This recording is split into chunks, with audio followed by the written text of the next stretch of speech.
So, as some of you may or may not know, I am a pastor's kid. Growing up in the church, I know the ins and outs of everything.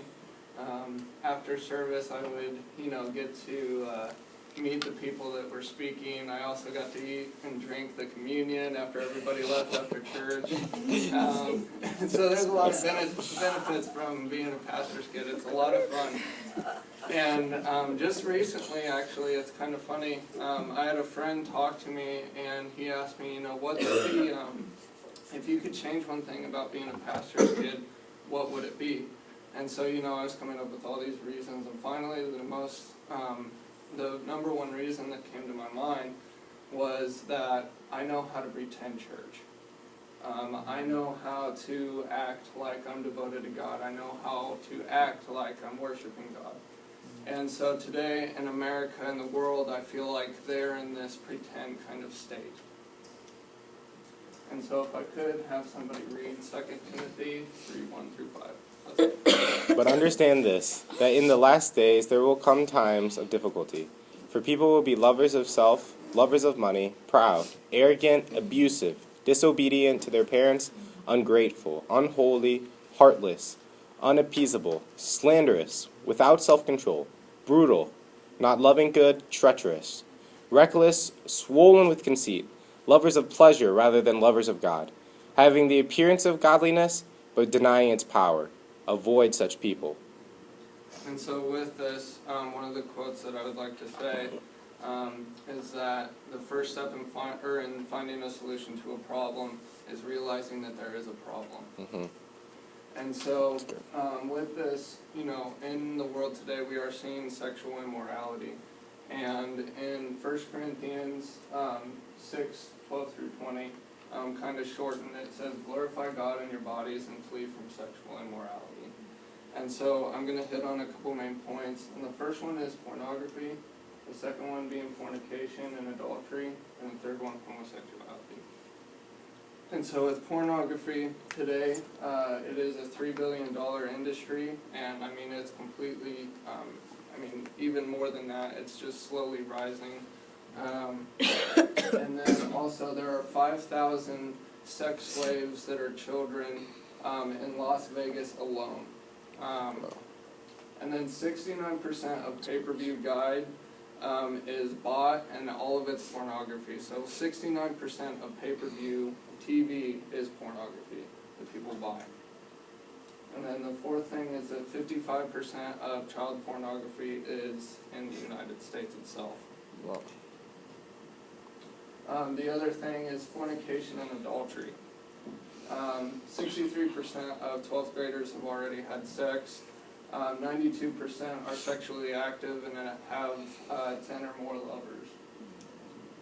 1 in 10 women have cheated on their husbands. 1 in 5 men have cheated on their wives. And then 1 million divorces are every year, and that equals 1 divorce for every 2 marriages. As many of you know, homosexuality is now okay in the U.S. And there are 390,000 couples that have gotten married already.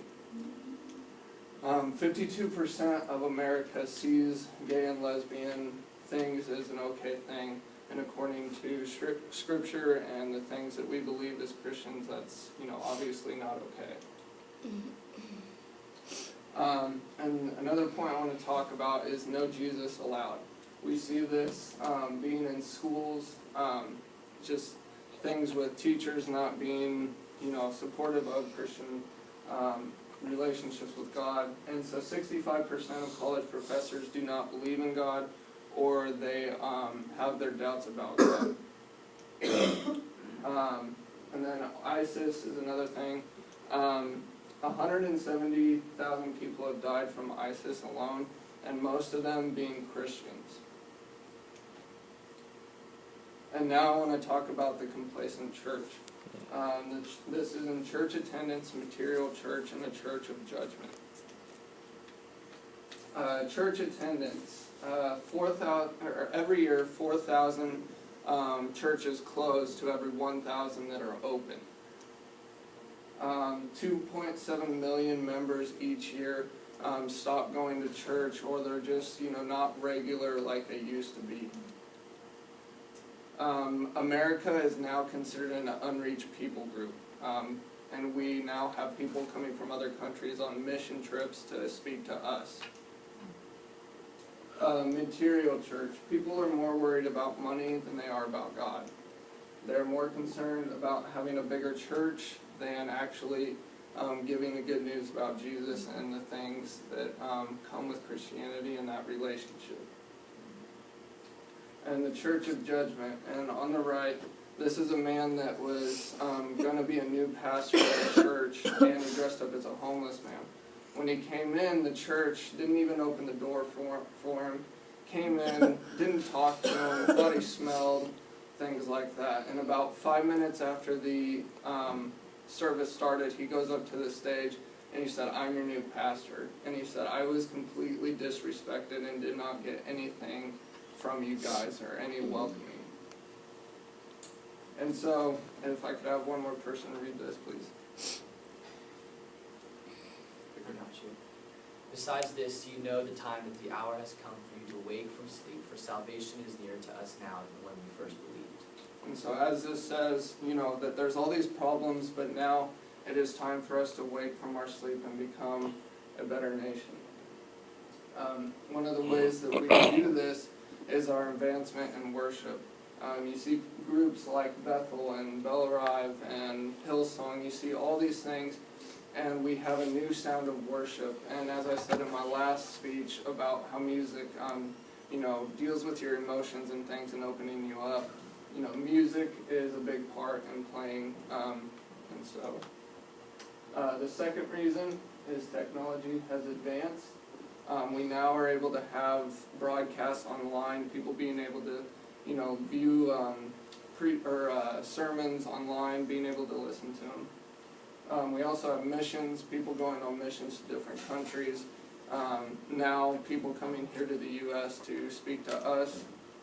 And then also just cell phones in general. I mean, you get to listen to podcasts, music, and things like that. And then also the advancement in the Word of God. Today we have a ton of translations, as many of you know, that it makes it easier for us to understand the Bible and what it says. And then obviously we have classes here, New Testament, Old Testament, surveys that we're able to dig deep into God's Word. And so the future. I believe that once we begin to see what's wrong, the first thing that we're going to see is our sin. And that's the most important thing, is that we see the problem instead of going right to the solution, because that can end badly. The second thing that I believe that people are going to see in America are visions. I know in Syria that people are now starting to have dreams in the night where Jesus is literally coming to them and teaching them in their sleep. The third thing is, I think that people will see revival.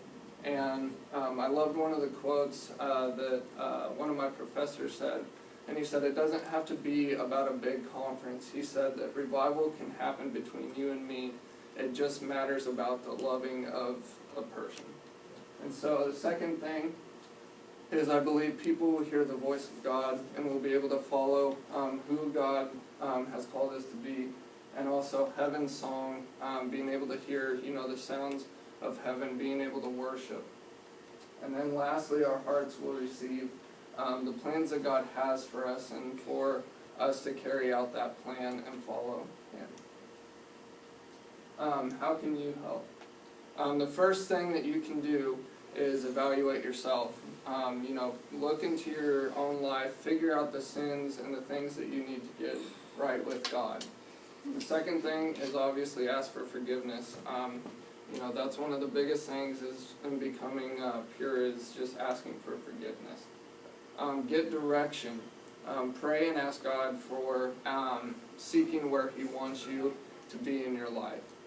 And fourth, pursue. Once you get that direction, pursue what He's called you to with all your heart. And then 5, and I believe it's the most important, is praise and give thanks to Him, because if it wasn't for Him, you wouldn't have anything. And so, as we have here, and Oral Roberts had this quote spoken to him, is raise up your students to hear my voice, to go where my light is dim, where my voice is heard small, and my healing power is not known, even to the uttermost bounds of the earth. Their work will exceed yours, and in this I am well pleased. Any questions? Yes. So you're talking about the advancements in technology Mhm. that churches use today. I was wondering if you could expand on that a little bit. Would you say that because technology has become almost so convenient that it's actually in a way hurt the church community? Like people stop coming to church because they can just live stream it right from their Yeah, and house? I kind of, that's why I kind of hesitated on putting that up there, but because, I mean, that is such a helpful tool, because, I mean, people that are, you know, I could say something as someone that's sick, you know, that they really don't want to miss out on church, and so they're, you know, wanting to still listen to the sermon, but yet they're at home. But also with that, I will agree with you that, you know, that can be an excuse for people to not come to church, and that can play a role in what I talked about in church attendance going down. So, yes. Anyone else?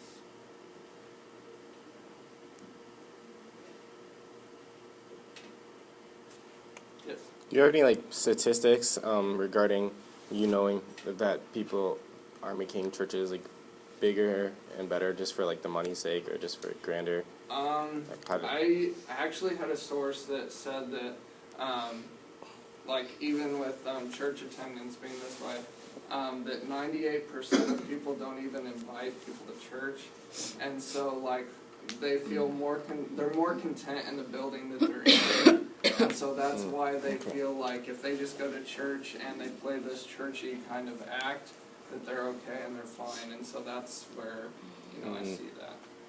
So, anyone else? Yes. Okay. You were talking about for the action steps, the first one to evaluate yourself. Yes. You don't have to go into too much detail, but like, how do you personally evaluate yourself? Because it's kind of a broad statement. Yeah. Personally, like, I evaluate myself day to day. I mean, things just like, you know, Zach's speech just now, smiling at people, actually being helpful towards them and just talking to them. And so I evaluate, you know, who am I as a Christian? Am I really showing the love of God, or am I, you know, just going through my life trying to play it? So. Alright. And then I'll just leave you the thing that Dr. Wilson always says to us after chapel, and that is go change the world.